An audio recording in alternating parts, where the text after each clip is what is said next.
EVM पर भारी पड़ा पोस्टल बैलेट, राहुल के आगे ज्ञानेश कुमार ने टेक दिए घुटने, चुनाव से ठीक पहले बदल दिए नियम। आपको बता दें कि मुख्य चुनाव आयुक्त ने राहुल गांधी के सामने अब घुटने टेक दिए हैं। बिहार चुनाव से पहले क्यों लागू किए गए हैं नियम? क्या ईवीएम पर अब भारी पड़ रहा है पोस्टल बैलेट? दरअसल जब से राहुल गांधी ने हाइड्रोजन बम का ऐलान किया है तभी से ज्ञानेश कुमार जी रोज नए नए नियम लेकर सामने चले आते हैं। कभी कहते हैं कि हमने ये बदला है और कभी कहते हैं कि हमने वो बदल दिया है, लेकिन अगर कुछ नहीं बदल पा रहे हैं तो वो है अपनी नीयत। लेकिन उनके काम बता रहे हैं कि राहुल गांधी ने जो बम फोड़ा है उसके असर ज्ञानेश कुमार पर ही पड़े हैं। उनको अकल आ गई है कि आम जनता भी चुनाव आयोग पर अब सवाल उठा रही है, इसीलिए खोई इज्जत पाने के लिए चुनाव आयोग लगातार प्रयास कर रहा है, पारदर्शिता की बात कर रहा है और अब ऐसे नियम लेकर आए हैं ज्ञानेश कुमार के। लोग कह रहे हैं कि शायद ज्ञानेश कुमार भी मान गए हैं कि पोस्टल बैलेट ईवीएम पर भारी पड़ती है।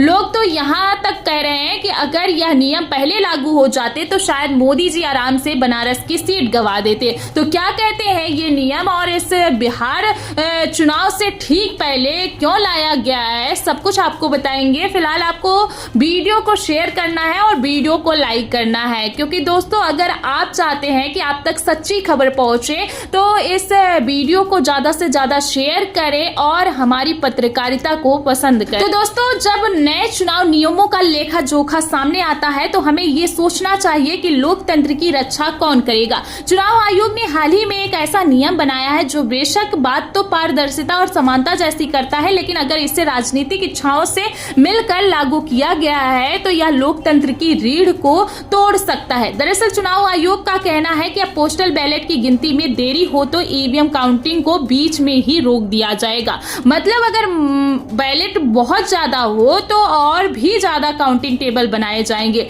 ये ऐसे होगा, सोचिए एक बूथ जहां ईवीएम मशीनों में 10,000 वोट डाले गए हों, 5 राउंड में ये सब गिने जा सकते थे, वहीं पोस्टल बैलेट 1,000 हो और उनकी गिनती में समय लग रहा हो।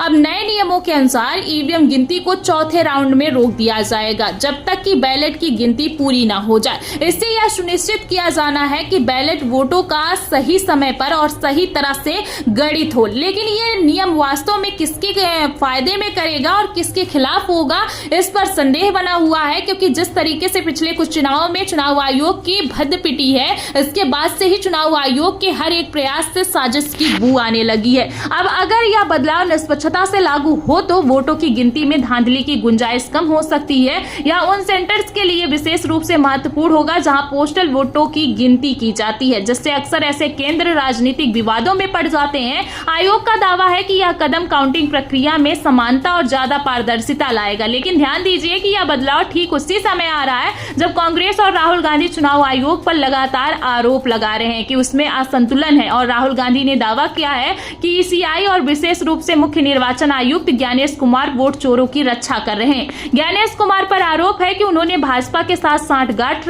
कर रखी है, लेकिन राहुल गांधी की आरोप निराधार नहीं है। उन्होंने पुख्ता सबूतों के आधार पर चुनाव आयोग को जनता की अदालत में कटघरे में खड़ा कर दिया है। राहुल गांधी ने उदाहरण दिया है कि कर्नाटक की आनंद विधानसभा सीट में कांग्रेस समर्थकों के वोट योजनाबद्ध तरीके से हटाए गए। उन आरोपों के मुताबिक वोटर लिस्ट में अवैध तरीके से नाम हटाए और जोड़े गए हैं। जाहिर है कि चुनाव आयोग ने इन आरोपों का खंडन किया है। आयोग का कहना था कि कोई व्यक्ति ऑनलाइन जाकर वोट को हटा नहीं सकता, किसी व्यक्ति को मौका दिए बिना वोटर लिस्ट से हटाना संभव नहीं है। लेकिन आयोग की यह बातें भी छोटी निकली दोस्तों।